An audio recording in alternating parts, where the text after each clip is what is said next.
आप सभी का स्वागत है हमारे चैनल पर। आज हम लेकर आए हैं बहुत ही इम्पोर्टेंट टॉपिक पर वीडियो, टेलरिंग के लिए यूज़ होने वाले टूल्स एंड इक्विपमेंट्स पर। टेलरिंग चाहे घर पर हो या बाहर, प्रोफेशनली की जाए या पर्सनल यूज़ के लिए, उन सभी के लिए कुछ टूल्स एंड इक्विपमेंट्स की रिक्वायरमेंट होती है। आज उसी की जानकारी हम आपसे साझा करेंगे। फ्रेंड्स, टूल्स एंड इक्विपमेंट्स की वैरायटी मार्केट में बहुत ज़्यादा है। हम उन सब की चर्चा ना करके सिर्फ उन इम्पोर्टेंट चीज़ों की ही चर्चा करेंगे जो हमें मोस्टली रिक्वायर्ड होती हैं। तो चलिए शुरू करते हैं आज का वीडियो। आई होप ये वीडियो उन लोगों के लिए काफ़ी उपयोगी होगा जो टेलरिंग सीखना चाहते हैं या अभी अभी सीखना शुरू किया है। तो चलिए शुरू करते हैं। सबसे पहले मैं बता दूं कि मैं जब खुद के लिए कुछ भी बनाती हूँ घर पर, तो मुझे सिर्फ इन सब चीज़ों की ज़रूरत पड़ती है जो मैं आपको बताने जा रही हूँ। तो मैं अपना पर्सनल एक्सपीरियंस ही आपसे शेयर कर रही हूँ। टेलरिंग के लिए सबसे पहले मैं जो यूज़ में आता है वो है मेजरिंग टेप। मेजरिंग टेप जो है ये हमारा टेलरिंग का बहुत ही इम्पॉर्टेंट टूल है। इसके बिना टेलरिंग इम्पॉसिबल है। जब भी हम किसी कस्टमर का या फिर अगर अपना भी कुछ भी बनाना चाहें तो जो भी कस्टमर की या हमारी खुद की बॉडी की मेजरमेंट रहती है वो हम इसी के थ्रू मेजर करते हैं और फिर इसके थ्रू हम उसका नाप लेके देन इसी पे हमारी फिर कटिंग आगे निर्भर करती है। दूसरा बहुत ही हमारा इम्पॉर्टेंट टूल है ये सीम रिपर। हम इसे सीम रिपर कहते हैं। इसमें इसका ये यूज़ रहता है कि जब भी हम कोई सिलाई लगाते हैं मशीन से, कई बार क्या होता है कुछ सिलाई हमसे गलत लग जाती है या कुछ हमें उधेड़ना है या कुछ ठीक करना है, कुछ रिपेयर करना है, तो ये मोस्टली उस टाइम यूज़ किया जाता है उस सिलाई को उधेड़ने के लिए जो गलती से लगी है या फिर किसी रिपेयर पर्पज़ से हमारे पास कोई कपड़ा आया है या किसी अल्ट्रेशन पर्पज़ के लिए कोई कपड़ा आया है तो उसके लिए हमें जो सिलाइयाँ उस कपड़े की निकालनी पड़ती हैं उसके लिए यूज़ किया जाता है। और ये बहुत ही टाइम सेविंग टूल है और बहुत ही चीप रेट पे ये मार्केट में अवेलेबल होता है। और जो लोग ज़्यादातर अल्ट्रेशन करते हैं उनके लिए ये बहुत ही रामबाण है, उनका ये बहुत ही ज़्यादा टाइम बचाता है। तो ये टूल भी काफ़ी इम्पोर्टेंट है। थर्ड जो हमारा इम्पॉर्टेंट टूल है टेलरिंग में यूज़ होने वाला है वो ये है कटर। ये कटर देखने में जितना ही छोटा है इसके फ़ायदे उतने ज़्यादा है। जब भी हम कुछ मशीन पे सिंग मशीन पे बैठते हैं कुछ सीने के लिए, कुछ सिलने के लिए, उस टाइम जब भी हम किसी कपड़े को मशीन से निकालते हैं तो उसके धागों से जब उसको काटते हैं तो पहले मोस्टली लोग सीज़र का इस्तेमाल करते थे। लेकिन सीज़र से आपने देखा होगा काफ़ी मतलब हैवी रहती हैं सीज़र और उस टाइम उनको कैरी करना कपड़ा सिलते टाइम काफ़ी मुश्किल सा लगता है। जब आप इस कटर के थ्रू थ्रेड को कट करते हैं मशीन से कपड़े को अलग करने के लिए तो ये बहुत ही मतलब एक तो इसका वेट बिल्कुल नहीं है, छोटा सा है, हाथ में आसानी से पूरा हो जाता है और बड़ी आसानी से ये कट कर देता है। तो ये भी काफ़ी हमारा टाइम बचाता है। फोर्थ हम यूज़ करते हैं ये चौक। ये जो कलरफुल चौक है अलग अलग कलर में, ये इसलिए अलग अलग कलर में यूज़ किए जाते हैं क्योंकि कई बार हम किसी डार्क फैब्रिक पे काम करते हैं, कई बार हम किसी लाइट फैब्रिक पे काम करते हैं। तो आपने देखा होगा जब भी हम किसी लाइट फैब्रिक पे जैसे वाइट, ऑफ वाइट, ऐसे किसी भी फैब्रिक पे काम करते हैं तो हम डार्क चौक का यूज़ करते हैं ताकि कंट्रास्ट बने और हमें जो है वो क्लियरली जो हमने मार्किंग की है वो क्लियरली हमें विजिबल हो, दिखाई दे। और जब भी हम किसी डार्क पैटर्न पे काम करते हैं, कोई ब्लैक कलर में है, ब्लू कलर में है, ऐसे कोई भी प्रिंटेड है डार्क शेड में कुछ ऐसा फैब्रिक है तो हम जो है लाइट चौक का इस्तेमाल करते हैं। तो ये चौक कलर वाइज आते हैं, एज पर रिक्वायरमेंट हम इनको यूज़ करते हैं और अपने कपड़े पे कटिंग से पहले जो भी मार्किंग की जाती है वो इसके थ्रू की जाती है। तो ये काफ़ी इंपॉर्टेंट टूल है। नेक्स्ट जो मैं इस्तेमाल करती हूँ वो ये है पेपर सीज़र। सीज़र दो तरह की हम यूज़ करते हैं, पेपर सीज़र और एक दूसरी जो फैब्रिक कट करने के लिए सीज़र आती है। सबसे पहले ये है पेपर सीज़र।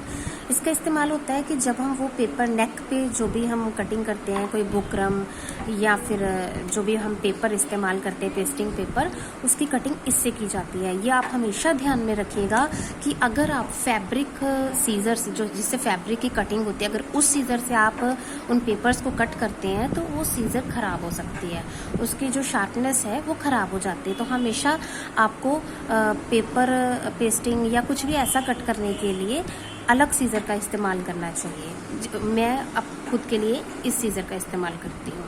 इसी तरह से एक दूसरी सीज़र है जो कि हम फैब्रिक कटिंग के लिए इस्तेमाल करते हैं। फैब्रिक कटिंग के लिए ऐसी हैवी सीज़र रहती है, मैं ऐसे 10 नंबर की ये वाली सीज़र इस्तेमाल करती हूँ। इससे किसी भी तरह का फैब्रिक चाहे वो थिक हो या थिन हो, कैसा भी फैब्रिक हो, इससे आसानी से कट जाता है और कोई प्रॉब्लम नहीं आती है।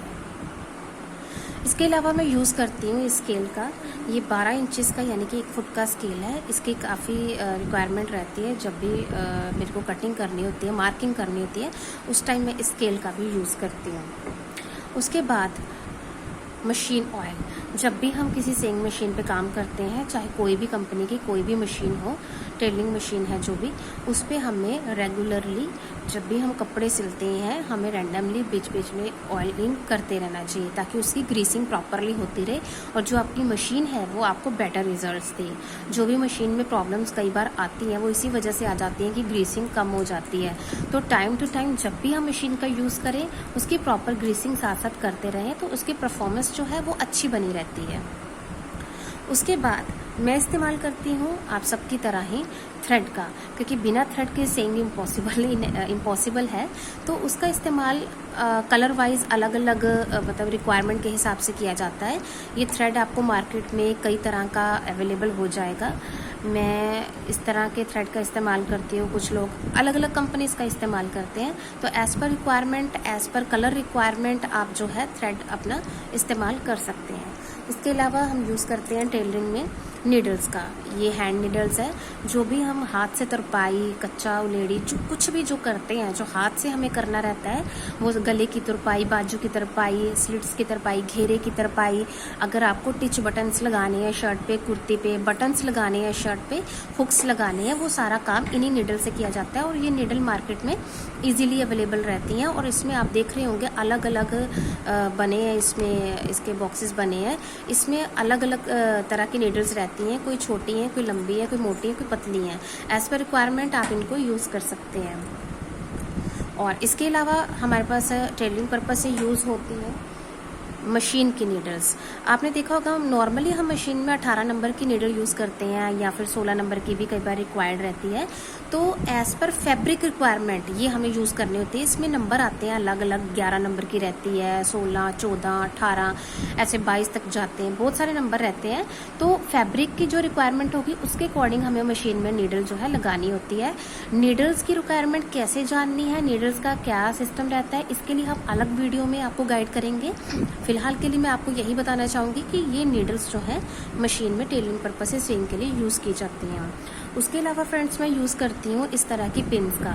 ये मेरे काम में आती हैं जब भी मुझे कोई अस्तर लगाना हो, लाइनिंग वाला कपड़ा सिलना हो, बनाना हो, तो ये मेरा टाइम बचाती है। मुझे ये नीडल्स कई बार लगानी पड़ती है। कई बार मैं अगर जिप लगा रही हूँ किसी फैब्रिक पे, उस टाइम भी ये पिन्स मेरे को काफ़ी हेल्पफुल होती है और हमारा काफ़ी टाइम बचाती हैं।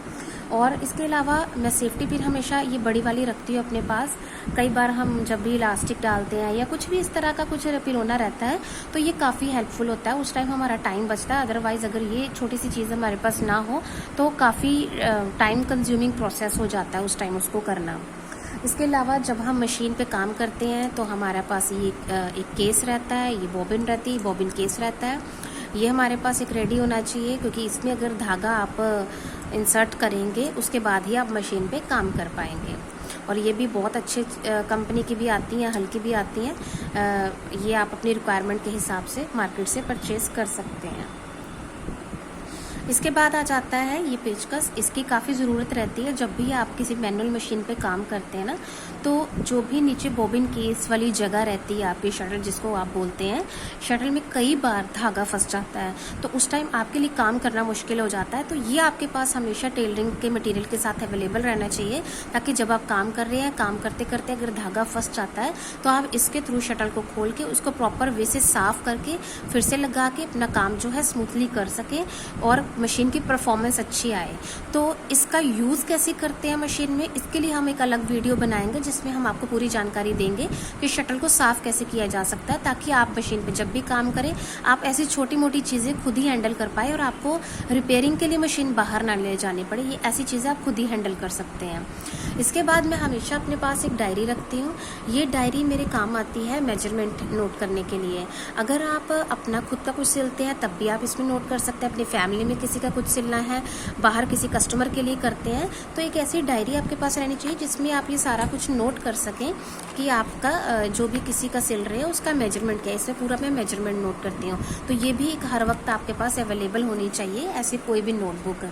और एक चीज़ और है जो हम यूज़ करते हैं नॉर्मली जब हम प्लाजो बनाते हैं, ये देखिए ये स्केल है, अगर आप मैं कैमरे में आपको दिखा पा रही हूँ, देख लीजिए ये है, थोड़ा सा कर्व में है। आपने देखा होगा नॉर्मली जब हम प्लाजो बनाते हैं, प्लाजो की शेप देने के लिए कई बार हमें कुर्ती, लॉन्ग कुर्तीज़ बनाते हैं उसमें भी शेप देने के लिए इस कर्व वाले स्केल की काफ़ी ज़रूरत पड़ती है और मार्केट में इजीली अवेलेबल है। ये प्लाजो में बहुत ज़्यादा काम आता है, प्लाजो की इससे मतलब शेप बहुत अच्छी आती है, तो ये जो है मेरे लिए काफ़ी हेल्पफुल होता है।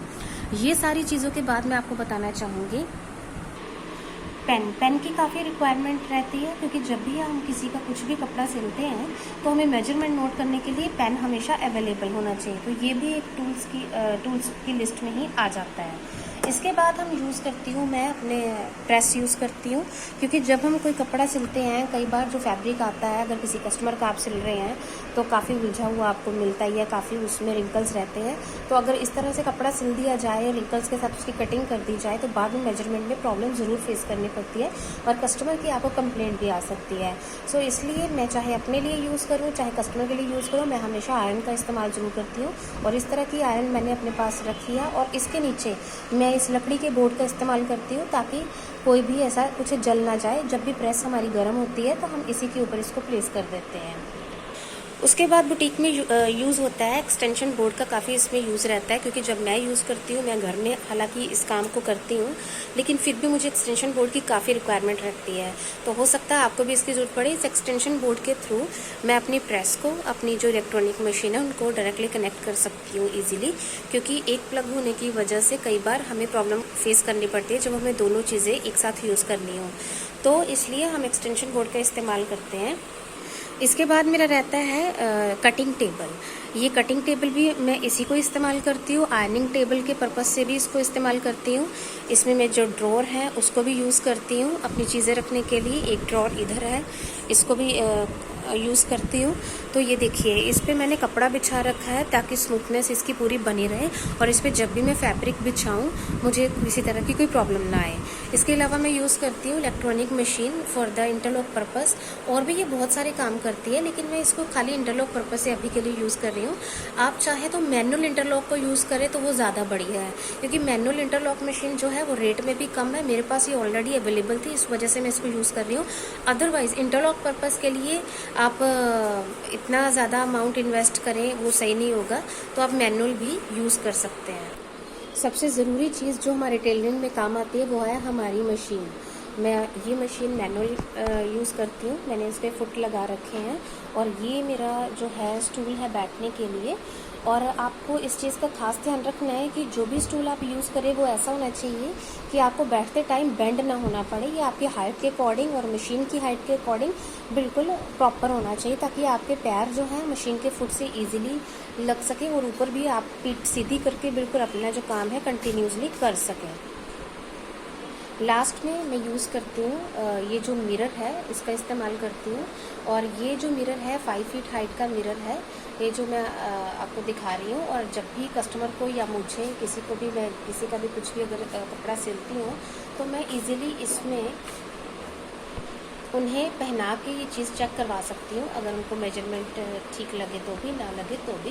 तो ये कस्टमर के लिए ज़रूर होना चाहिए, और अगर आप अपने लिए करते हैं, घर पे करते हैं, तब भी ज़रूर होना चाहिए, और अगर नहीं भी है तो भी आप इसके बिना भी काम चला सकते हैं। आई होप ये वीडियो आपको काफ़ी पसंद आया होगा। अगर आपके लिए काफ़ी यूज़फुल था तो प्लीज़ इसको एक लाइक, शेयर, सब्सक्राइब ज़रूर करें। हमारे चैनल को सब्सक्राइब करना बिल्कुल ना भूलें। Thank you so much.